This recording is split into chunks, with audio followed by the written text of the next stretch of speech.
We need to recognize they deserve their sovereignty just as we deserve our sovereignty.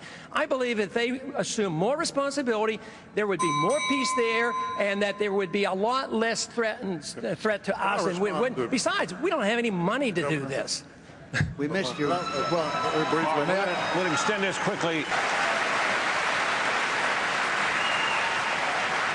Congressman Paul, yet another question about electability. Do you have any, sir? There's always the question as to whether or not you are in fact viable. Your differences with the Republicans with the rest of the Republicans on this stage has raised questions about whether or not you can actually win the Republican nomination, sir. Well, we've only had 2 little primaries so far, so it's pretty premature to decide which one is going to be the candidate. But, you know, when you think about it, if you measured everything I've ever said, every vote I've ever taken against the Constitution, you know, I'm a strict constitutionalist. Are you suggesting the Republicans should write me off because I'm a strict constitutionalist? I'm the most conservative member here. I have voted, you know, against more spending and waste in government than anybody else. So you're suggesting that I'm not electable and the Republicans don't want me because I'm a strict fiscal conservative? Because I believe in civil liberties? Why should we not be defending civil liberties? And why should we not be talking about foreign policy that used to be the part of the Republican Party? Mr. Republican Robert Taft didn't even want us to be in NATO.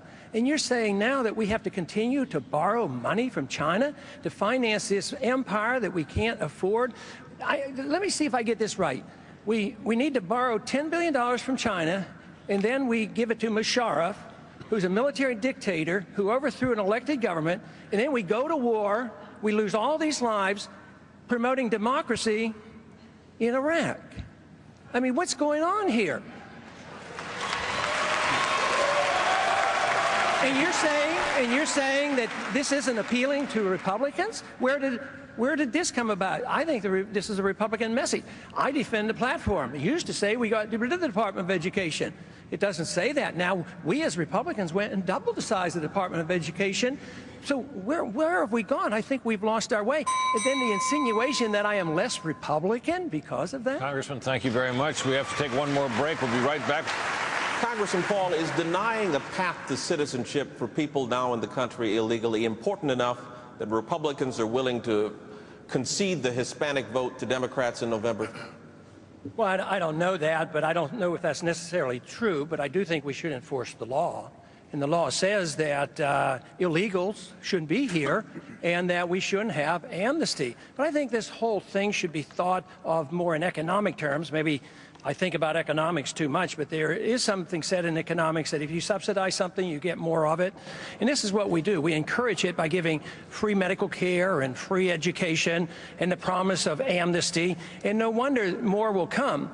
We have a weakened economy, and now immigrants, especially the illegals, are seen as a threat because they come and they undermine our tax system, and some of our hospitals are being closed, and some of our people won't work because of the welfare state.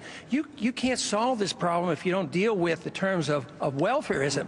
And besides, you know, some of our border guards are over in Iraq. I think they'd be better off on our borders, you know, protecting our borders, not in Iraq.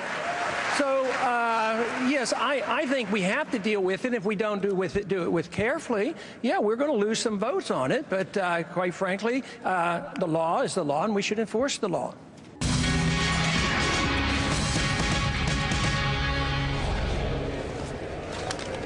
And welcome back to a special edition of Hannity and Combs. We are live from Myrtle Beach, South Carolina, and it's time to announce who you think won tonight's Republican debate as of right now. We'll continue throughout the night. Ron Paul with 35%, followed by Mike Huckabee with 18%. In third place, Fred Thompson with 17%. Was it right to include Ron Paul in this debate, yes or no? Absolutely. How many of you say yes? Raise your hands if you say yes. Sean, great debate. And finally tonight, time to announce who you think won tonight's Republican debate. The winner is Ron Paul with 32%, followed by Fred Thompson. Now, at least Fox News let Ron Paul speak at this debate, unlike the New Hampshire debate. I think Fox News really got a lot of bad press when they did not include Ron Paul in the New Hampshire debate, and it backfired to an extent, but also it made it so that a lot of people didn't get to see Ron Paul during the New Hampshire election.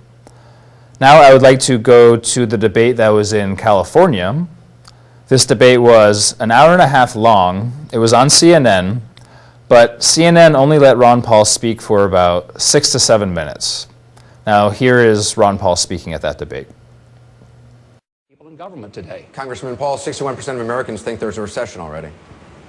61% of Americans say there's already a recession. Are we better off than we were? No, we're not better off. We're worse off, but it's partially this administration's fault, but it's the Congress. But it also involves an economic system that we've had for a long time, and a monetary system that we've had, and a foreign policy that's coming to an end, and we have to admit this. You know, the Republicans were elected in 1994 to change the direction of the country because people sensed there was something wrong. We were going the wrong direction, but we didn't do anything. In the year 2000, we did also. We were elected in the year 2000 to have a humble foreign policy and not police the world, yet what are we doing now? We're bogged down in another war. We're bankrupting our country, and we have an empire that we're trying to defend. It costs us $1 trillion a year, and the standard of living is going down today.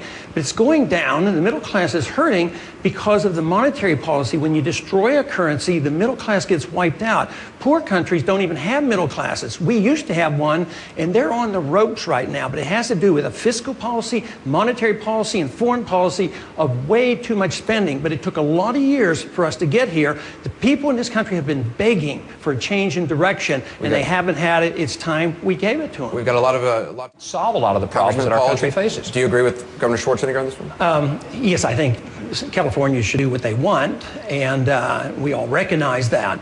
But one thing that hasn't been emphasized here that should be emphasized when we're dealing with the environment and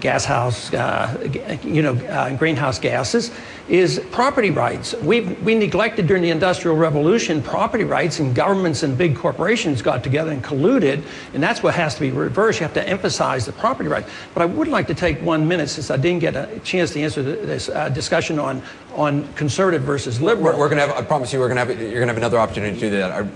I promise you, coming up in like 2 minutes, or 2 questions. I just want to go right now to Janet.